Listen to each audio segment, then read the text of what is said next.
ويلا بينا نخش في الموضوع على طول. هجيب بطاطستين واقطعهم ترانشات بالشكل ده، وبعد كده هبدأ انزل بيهم في ميه مغليه. هنزل عليها بشويه ملح، وممكن انزل بشويه كاري. الكاري هيدي لون وطعم للبطاطس ما حصلش. هنبدأ ننزل بالبطاطس واحده واحده.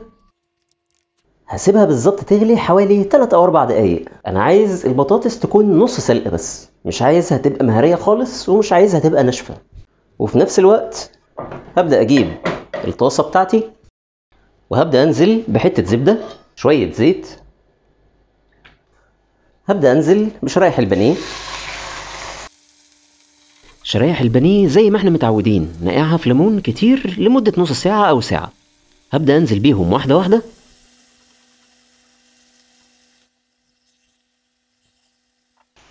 هنزل عليها بشوية ملح، فلفل أسود، شوية بهارات. أقلبها على الوش التاني، وبرضه هتبل الوش التاني ملح وفلفل وبهارات. وعندي عود روزماري وحبة زعتر بقى. كده البطاطس خلصت، اطفي عليها واصفيها. اول ما تبدا تاخد اللون دوت من على الجنبين ابدا ارفعهم من على النار. وفي نفس الطاسه هنزل بحته زبده، وهنزل بفصين 3 توم مهروسين. هدي للتوم تحميره خفيفه كده، وبعد كده هنزل عليهم باللبن. وبعد كده هنزل معلقتين دقيق واقلبهم لحد ما يختفوا تماما جوه اللبن.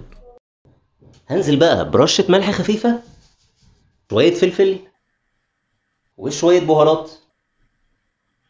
اقلب كله مع بعضه، وبعد كده هنزل بشويه بقدونس. هننزل بقى بشويه كريمه طبخ، لو ما عندناش ممكن كريمه بلدي عادي خالص. انا عندي كريمه بلدي اهي، مفيهاش اي مشكله. الكلام ده كبير، الكلام ده كبير، والريحه انا مش قادر. هقلب الكريمه لحد ما تدوب وبس كده، وارفعها من على النار. جبت الصينيه، هبدا انزل بالبطاطس الاول، وبعد كده هنزل بالفراخ. البطاطس لونها جنان وطعم الكاري فيها باين جدا. وبعد كده هنزل بالصوص اللي انا عملته. بعد كده هندخل الصينيه في الفرن لمده نص ساعه او تلت ساعه. هنطلع الصينيه وهننزل شويه موتزاريلا،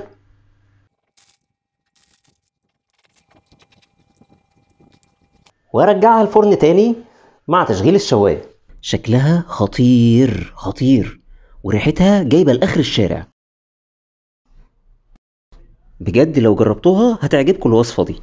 وبكده نكون خلصنا، ويلا بينا ندوق. بسم الله.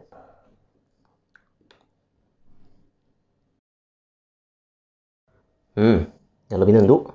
ايوه، يلا بينا ندوق. بسم الله. حلوه جدا البطاطس كمان، طعمها فوق الوصف. ندوق بقى الصوص مع الرز. شكله يفتح النفس، ريحته جباره.